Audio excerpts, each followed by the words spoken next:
આ મોંઘવારી નાના લોકો છે, મીડિયમ લોકો છે, એની કમર તોડી નાખી છે કે રોજે રોજનું જે ખાવાવાળા છે એ બિચારાની હાલત બહુ ખરાબ છે.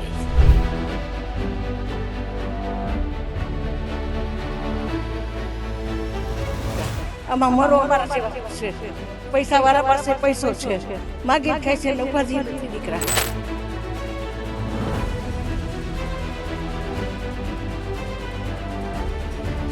અઠવાડિયા પહેલા આ વખતે ભાવ હતા એના 600 થી માંડીને 700 સુધી બધા હતા. અત્યારે એના કરતા 200-300 રૂપિયા ભાવ વધી ગયા.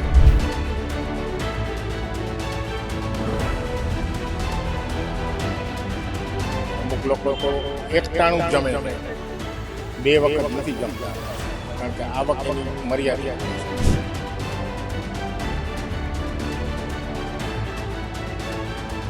અરે હું ડબર પાઉચ લઈને ખાઉં છું દીકરા. મને ખબર છે જિંદગી કેવી કેવી. મારે કોઈ કમાવાનું દેખતી એકલી છે. એટલે આ ભાવ વધવાના કારણે ક્યાંક ને ક્યાંક નાના વેપારીઓને છે તે અસર પડી શકે છે. અસર પડે તો ખરા ને. અમારો નફો એ નીકળી ભાવ લાવ થઈ જાય. 5 કિલો લેવાનું અને 1 કિલો લેવી પડે.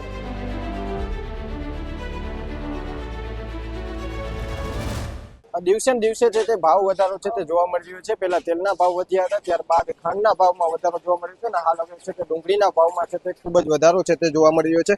હાલ તમને જે રાજકોટના જૂનું માર્કેટિંગ યાર્ડ છે ત્યાંના હું દ્રશ્યો બતાવી રહ્યો છું કે જ્યાં ડુંગળીની છે તે આવક થતી હોય છે અને અહીંયાથી નિકાસ પણ થતો હોય છે. એટલે કે અહીંયાથી વેપારીઓ છે તે ડુંગળી ખરીદતા હોય છે, અને ભાવ વધારો આવતાની સાથે જ આ ડુંગળીમાં ક્યાંક ને ક્યાંક આજે ઉછાળો થવાના કારણે ઘણા લોકોને છે તે આ કહી શકાય કે ગૃહિણીનું પણ બજેટ છે તે ખોરવાતું જોવા મળી રહ્યું છે. ખાંડનો ભાવ વધી ગયો છે, સાથે સાથે તેલનો ભાવ વધ્યો. હવે આ ડુંગળીનો ભાવ છે તે 8 દિવસમાં છે તે આસમાને પહોંચ્યો છે. ત્યારે અહીં જોઈ શકાય છે કે જે ડુંગળીના વેપારીઓ છે તે હાલ વેપાર કરી રહ્યા છે, અને જે ડુંગળીનો ભાવ વધ્યો છે ત્યારે આપણે જે ખરીદતા હોય છે જે વેપારીઓ છે, નાના વેપારીઓ, તેમની સાથે વાત કરવાનો પ્રયત્ન કરશું. શું નામ? રાજકોટ આલમભાઈ. ક્યાંથી તમે હાલ ડુંગળી ખરીદવા માટે આવ્યા છો? શું કહેશો, પહેલા કેટલો ભાવ હતો અઠવાડિયા પહેલા, અત્યારે કેટલો? અઠવાડિયા પહેલા 500-600 હતો, અત્યારે 1000 રૂપિયા. પછી અમે વેચવા જઈએ તો અહીંયા 50 કિલો માંડ હાલે. અત્યારે આપણે અંદાજિત કિલોનો ભાવ તો જે અત્યારે યાર્ડમાંથી તમને કેટલામાં પડે છે અને વેચીએ તો કેટલામાં? અત્યારે આપણે લઈ જઈએ 45 રૂપિયા કિલો અહીંયાથી લઈ તો 50 પડી જાય, બરોબર. અને 50 અહીંયા હાઈટની કઈ તો ગ્રાહક લેતા નથી, ભાગે. એટલે આ ભાવ વધવાના કારણે ક્યાંક ને ક્યાંક નાના વેપારીઓને છે તે અસર પડી શકે છે. અસર પડે તો ખરા ને. અમારો હજી નફો એ નીકળી ગયો, ભાવ લોક થઈ ગયા. જે 5 કિલો લેવાનું એની 1 કિલો લેવી પડે. ગરીબ માણસ તકલીફ પડે. અત્યારે જે 60-70 રૂપિયા ભાવની તમે કિલો વેચો છો, એ પેલા અઠવાડિયા પહેલાના સમયગાળામાં કેવો ભાવ હતો? એ અઠવાડિયા પહેલા 40 રૂપિયા હતો રિટેલ નો ભાવ, અને અત્યારે જે 60-70 રૂપિયા ભાવ થઈ ગયા, બરોબર. અને એને પેલા હું ને 30 થી 40 રૂપિયા જ મળી જતા હતા ગ્રાહકમાં 8 દી પેલા. કેમ કે 500-600 રૂપિયા 500 લિમિટ હતી અહીંયા બજાર.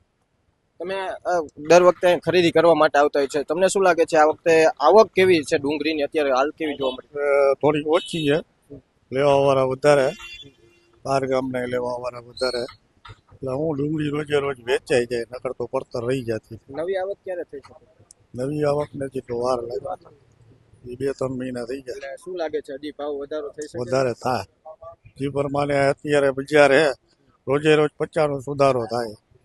કાલે આ 900 ની વેચાની હતી, 900 થઈ ગયા. હવે બફર ડુંગળી લેવા જાવ, આજે અમે 2 દી પેલા એને 900 ની લીધી હતી, અત્યારે 980 ની વેચાની.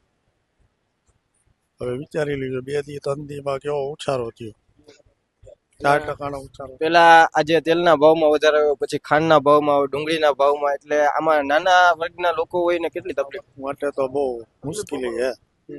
કેમ કે રોજમર્રાની જિંદગી આ હે, રોજ ખાવાની, અને એ પ્રમાણે ભાવ બહુ વધારે કરે. અને આમાં જો હજી લોક લાગે તો હોય પૂગી જાય રિટેલ. હવે અહીંયા 1000 થી 1200 રૂપિયા થાય તો એ રિટેલ વાળા તો પછી શું હોય કે નમતી જાય. એક ડુંગળી નમતી નાખો એટલે 10 રૂપિયાની તેને હોય છે, એટલે 10-20 રૂપિયા ફેરે વેપાર. ચોક્કસથી કહી શકાય કે જે આ ડુંગળીનો ભાવ છે તે વધતાની સાથે જ નાના જે વેપારીઓ છે તેમને પણ ક્યાંક ને ક્યાંક મુશ્કેલી છે તે પડી રહી છે, કારણ કે જે ડુંગળી તેઓ 40 રૂપિયાથી કિલોમાં વેચતા હતા તેઓ હાલ 50 થી 60 રૂપિયાની કિલોમાં છે તે વેચાઈ રહી છે. એટલે કે જે ડુંગળીના ભાવ વધ્યા છે આ તેને લઈને હાલ લોકોમાં પણ ક્યાંક ને ક્યાંક જે બજેટ ખોરવાની ભીતિ છે તે સર્જાઈ રહી છે. જી આપનું નામ? ઉમેશભાઈ મકવાણા.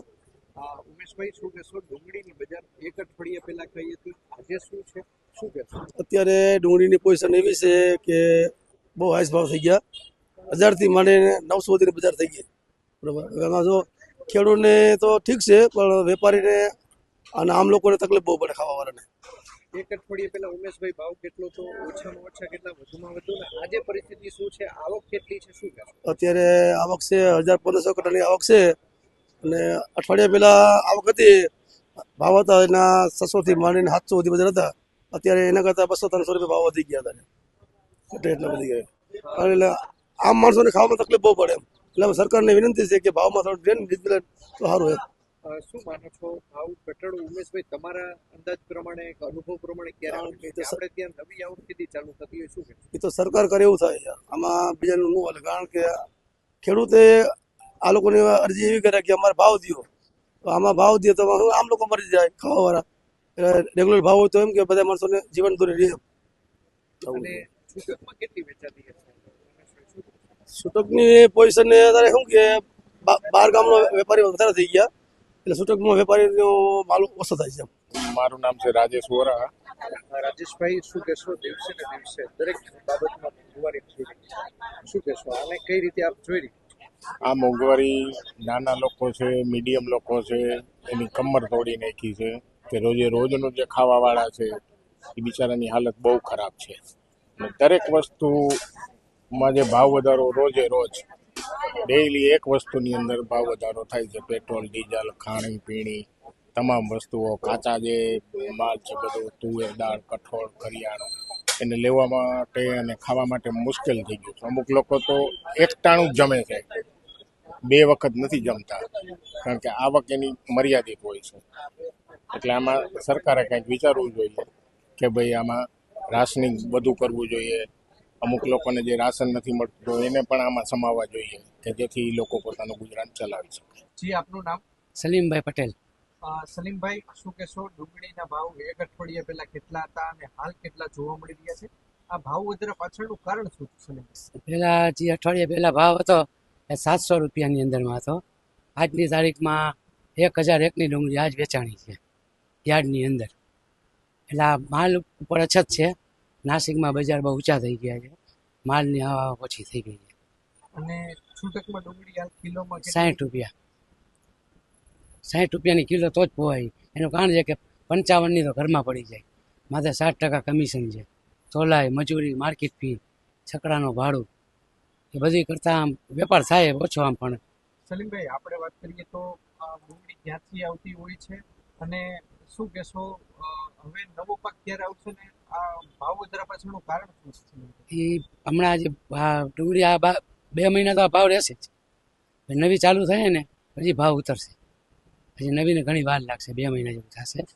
એનું કારણ કે આ પેલી વરસાદનું ઠેકાણું નથી, એટલે હજી કાંઈ ભાવનું ભાવ 80 રૂપિયા થઈ જાય એમાં સમજી લે તમે. શું બજાર વધવામાં જ છે, ઘટવામાં નથી. આમાં મરો અમારા જેવાનો છે. પૈસાવાળા પાસે પૈસો છે, માગીને ખાય છે ને ઉપાધિ નથી દીકરા. આ મોદી ન કહેવાય, પણ એને બધી ગરીબી માણાને મારી નાખ્યો. શાકભાજી હા. હવે તો ખબર નહીં, વચ્ચે 2 દી પહેલા લઈ ગઈ ત્યારે 60 ને 50, એમ કે 300 આપો તોય નથી. ઘીની જમજો કે તો સ્વાભાવિક છે દીકરા બધા. આમ એમ થાય કે આવું જિંદગી જીવા કરતા 77 કાઢ્યા. 51 2 પૈસાથી માંડીને પેલો ભૂકંપ જોઈને અટાણે ન જોવાનું જોઉં છું. ડુંગળીના ભાવે 80-90, હે ડુંગળીના ભાવે 80-90. અટાણે ડુંગળી તો ઠીક, પણ ખાંડ 70 રૂપિયા ભાવ કરો તો વિચાર તો કરો. 2 રૂપિયાની કિલો ખાંડ મળતી હતી, 5 પૈસાનું દરામણ હતું. અને ડબ્બો 3000 પહોંચ્યો સિંગલ. અરે હું પાઉચ લઈને ખાઉં છું દીકરા. મને ખબર છે જિંદગી કેવી રીતે, મારે કોઈ કમાવાનું, હું એકલી આવું છું. હવે કેવી રીતે ખરું છું એ ઉપરવાળો છે. વિચાર કરીને ખાવાનું છે. દવા નથી ભગવાનને દીધી એટલે સુખી છું. નીકળ ત્યાં તો હાલે નહીં, અહીં તો હજી બોલે, ત્યાં તો કાંઈ ન બોલે દીકરા. એમ થાય છે કે હવે કાંઠે ઊભા છીએ, ભગવાન ડૂબકી મરત મારી દે, એથી વધારે કાંઈ નથી કહેવા. બધું આવી ગયું દીકરા. તમે સાહેબ શું કહેશો ડુંગળીની હાલ પરિસ્થિતિ એક અઠવાડિયા પહેલા અને આજની સરખામણીએ શું છે? એક અઠવાડિયા પહેલા જે ભાવ હતા રેગ્યુલર અત્યાર સુધી ચાલુ જ હતા, પણ જે આવક માલની ઘટ, નાસિકમાં ઘટ, જે બીજા રાજ્યોમાં વરસાદ વધારે અમુક જગ્યાએ ઓછો, તો નવા માલ હજી બીજા રાજ્યોમાં ચાલુ નથી. એના હિસાબે જે બધા રાજ્યોમાં થઈ છે, નાસિક માલ પૂરો પાડે ત્યાં પણ ઘટ હોવાથી, તમામ રાજ્યોને નાસિક પૂરું પાડતું હોવાથી ડુંગળીની ઘટની અછત સર્જાણી છે. આપણે લોકલ ખાલી વાંકાનેર પૂરતો જ માલ આવે છે. બાકી આ વર્ષે માલનો સ્ટોક બહુ ઓછો થયો છે, એના હિસાબે આ તંગી સર્જાઈ. એક અઠવાડિયા પહેલા મિનિમમ અને મેક્સિમમ ભાવ કેટલા હતા? આજની તારીખમાં એક અઠવાડિયા પહેલા 25 થી 32 રૂપિયા સારા માલના આવતા, માલ પ્રમાણે ભાવ હોય. અત્યારે એ 40 થી 45 રૂપિયા જે ભાવ 15 થી 20 રૂપિયાનો વધારો જોવા મળેલ છે. આગામી દિવસોમાં ભાવ કઈ બાજુ? આગામી દિવસોમાં બીજા રાજ્યોમાં જે ઉત્પાદન નવી ડુંગળીનું શક્ય બનેલું વહેલું આવે તો ભાવમાં કદાચ ફેરફાર થાય, પણ જે વરસાદ વધારે અમુક રાજ્યમાં હોવાથી એ માલની અનિશ્ચિતતા જણાતા તો ભાવ આના જળવાઈ રહેશે. અગર તો આની ઉપર પણ ભાવ જઈ શકે. ખાસ કરીને નવી ડુંગળીની આવક આપણે ત્યાં ક્યારે? આપણે દિવાળી જે લાભ પાંચમની આસપાસ આપણે નવી આવક થાય, પણ બીજા રાજ્યમાં આપણી 1 મહિના પહેલા આવક ચાલુ થઈ જાય. મારું નામ રાજેશ પારેખ છે. રાજેશભાઈ, શું કહેશો ડુંગળીની હાલ પરિસ્થિતિ શું છે? ડુંગળીની હાલ પરિસ્થિતિમાં એવું છે દોસ્ત કે વરસાદ નથી આવ્યો, એના હિસાબે નવા માલમાં કંઈ આવક થવાની છે નહીં. અને જૂના માલ છે એ જૂના માલ પણ સમજો ને 70% બગાડ બહુ થયો છે. એટલે સારા માલ છે એના ભાવ છે. બાકી નકર આજની તારીખે નબળા માલ મેં ખાલી 100 રૂપિયામાં પણ વેચ્યા છે અને 300 રૂપિયામાં વેચ્યા. પણ જે સારો માલ છે, જેને સારી વસ્તુ ખાવી છે, એ વસ્તુ આજની તારીખે મેં અહીંયા હોલસેલમાં 40-45 રૂપિયામાં વેચેલી છે. 800 થી 850 રૂપિયા, 900 રૂપિયા સુધી એક વખત વેચાણો છે, 45 રૂપિયા સુધી. એટલે એવું નથી, ક્વોલિટી પ્રમાણે ભાવ છે. જે બધા કહે છે કે ડુંગળીના ભાવ વધી ગયા, કસ્તુરી, પણ તમે ક્વોલિટી જુઓ, માલ જુઓ અને એના ભાવ છે. કહું છું ને, આજની તારીખે હું તમને 10 રૂપિયામાં વેચું છું, પણ એ વસ્તુ તમને લઈ જવાની ફેંકવાની એવી વસ્તુ છે. અને જેને સારી ક્વોલિટી ખાવી છે એ 45 રૂપિયામાં છે. અને આ તો ઠીક છે, બધા એમ કહે ગરીબની કસ્તુરી, હું માનું ગરીબની કસ્તુરી, પણ બીજા બધા એમાં પ્રોબ્લેમ નથી થતા, ખાલી ડુંગળીમાં જ પ્રોબ્લેમ થાય છે. જો આટલા ભાવમાં હું નથી માનતો કે કોઈને તકલીફ હોય, પણ આ વસ્તુ ખેડૂતે જે રાખી છે ને આટલા ટાઈમથી સ્ટોકમાં, તો આમાંય ખેડૂતને કંઈ એટલા બધા મળતા નથી. કારણ કે એ લોકોએ સ્ટોકમાં જ્યારે લીધા છે ને, ત્યારે સ્ટોકમાં 20 રૂપિયાનું લીધેલું છે, એની ઉપર ખર્ચા ગણો તો અત્યારે એ લોકોને એમને 30-35નું તો પડતર છે. તો હવે 40-45 રાખે તો કદાચ 6 મહિના રાખ્યું હોય ને કદાચ 10 રૂપિયા જો કિલો કમાય, તો હું નથી માનતો કે ખોટું છે. બાકી તો બધાના સૌના મંતવ્ય હોય છે. આપણે માર્કેટિંગ યાર્ડની વાત કરીએ તો ક્યાંથી આપણે ડુંગળી આવતી છે? શું કહેશો? હાલની પરિસ્થિતિ શું છે? હાલની પરિસ્થિતિમાં એવું છે, ગઈકાલે જે માર્કેટ હતી એના કરતાં આજના દિવસે સીધા 20 રૂપિયા ઓછા થઈ ગયા છે મણે. એનું રીઝન છે કે બધાને થોડો ગભરાટ થયો કાલથી જે મીડિયામાં આવ્યું, ગવર્મેન્ટે જે કીધું એના હિસાબે. બાકી જે સારી ક્વોલિટી છે એના ભાવ આજની તારીખે મેં 900 વેચી જ છે, કાલે વેચી હતી ને આજે વેચી છે, બરોબર છે. બાકી જે નબળા માલ છે એમાં ઢીલું આવ્યું છે થોડું, પણ નબળા માલમાં તો ઢીલું આવવાનું. અને જે આવે છે એ અહીંના 100 કિલોમીટરની આજુબાજુ બધા ખેડૂતોના માલ આવે છે. વાંકાનેર કયો, કાલાવાડ ડિસ્ટ્રિક્ટ કયો, ભાયાવદર કયો, ઉપલેટા કયો, એ બધા સ્ટોકના માલ આવે છે અને એ વેચીએ છીએ. બાકી હા, મહારાષ્ટ્રની ગાડીઓ 2-3 આવે છે, પણ એ ક્વોલિટી મહારાષ્ટ્રની જે છે ને એ તો આપણાથી ઘણી સારી આવે છે. અને એના ભાવ દેવા બધા લોકલ માલને લેવું તો પડે જ, સારા માલ જેને જોતા હોય એવી રીતે. અઠવાડિયા પહેલા મિનિમમ અને મેક્સિમમ ભાવ કિલોના કેટલા હતા? આજે મિનિમમ ને મેક્સિમમ કેટલા? જો એક અઠવાડિયા પહેલા એ નબળા માલ હતા એ અમે 10 રૂપિયામાં વેચતા હતા, અને સારા માલ હતા એ અમે 30-35માં વેચતા હતા. તો આજે એ અઠવાડિયામાં 10 રૂપિયાનો ડિફરન્સ ગણાય. આજે સારા માલ મેં 45 રૂપિયા સુધી વેચ્યા, જે અઠવાડિયા 10 દિવસ પહેલા 35 રૂપિયામાં.